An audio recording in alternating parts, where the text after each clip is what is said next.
We are continuing Restart by Korman, and I am going to be starting on Chapter 4. Chapter four's title is Introducing a New Character, and this title is Brendan Espinoza. The impressive breadth and diversity of wildlife in the modern middle school is on display nowhere more than in the lunchroom. Here we see the species Cheerleaderus maximus, grazing in her native habitat, the salad bar. I focus on Brittany Vandervelde and Letitia Butts as they make their delicate selection of lettuce, cucumber, and tomato slices. As I shoot, I balance the flip cam on my forearm to keep it steady. Everything looks better on YouTube when the camera work isn't all jumpy. A longing glance in the direction of a pizza table. I continue my narration. But alas, it is not to be. For Cheerleaderus, this meal is garnished with a radish rose and fat-free dressing. And wait! I pulled back the shot to include Jordan McDaniel heading out of the food line with a heavily laden tray. Could it be? Yes, a rare clumsiest faldownus, weaving his way to the nearest table. You can do it, clumsiness. Uh-oh, there goes the soup, and that orange rolling across the floor. Oh man, this stuff writes itself. Who needs a script when you've got real life? And now we leave the relative safety of the food line and venture into the lion's den. I go on, panning over to the corner table where Aaron Hickman, Bear Bratsky, and some of their football buddies are eating too much and laughing too loud.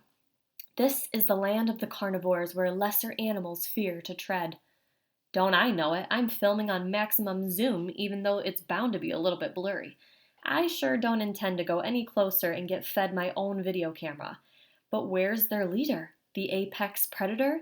Could that be him paying for a pack of Fig Newtons at the cash register? Yes, it is, the king of beasts, Footballus Herois, his thunderous footsteps striking terror in the hearts of all creatures great and small. Watch him make his majestic way to... As I pan my flip cam to follow Chase Ambrose's path to his football buddies, he disappears from the frame. I frown.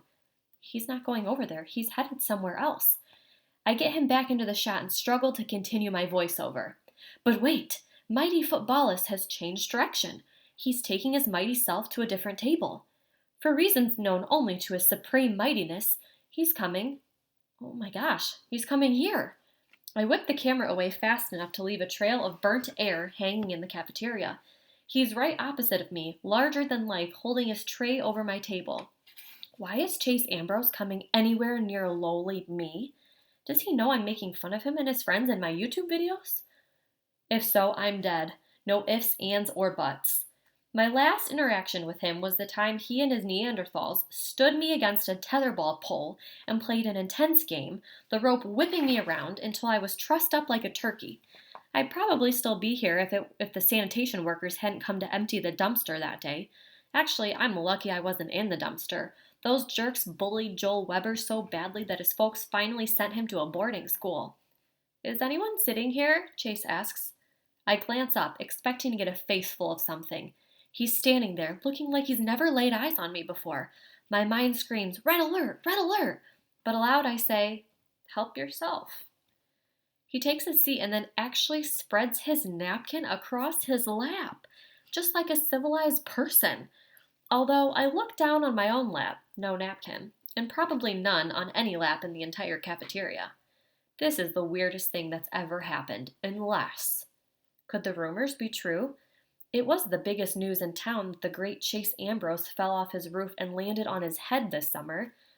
You can still see the cuts and scrapes on his face and his arms in a sling, but the gossip around school is that the guy actually has amnesia. He doesn't remember anything from before the accident. I thought it was just a rumor, but what other explanation could be there for why he's sitting with me instead of with his football friends? And acting like a human being, no less. My video on hold, I turn back to eating. And let me tell you, that's not easy when you're sitting across from the apex predator, amnesia or not. I read that some amnesia is temporary. If it all comes back to him, I could have my entire egg salad sandwich shoved up my nose just for daring to be near him. Then I noticed that he's struggling to saw away at a barbecued chicken breast. The dull plastic utensils don't make it easy, especially with one arm immobilized against his chest. He's really working hard at it. Beads of sweat stand out on his brow. I speak the craziest, most foolhardy words that have ever come out of my mouth. You need help with that? No, thanks. He keeps on sawing, getting nowhere, his frustration growing. I still can't explain why I do it. I get up, loop around the long table, and approach Chase from behind. Here, it's easier when both arms work. He battles a moment longer and then gives in with a sigh. Maybe I could use a hand.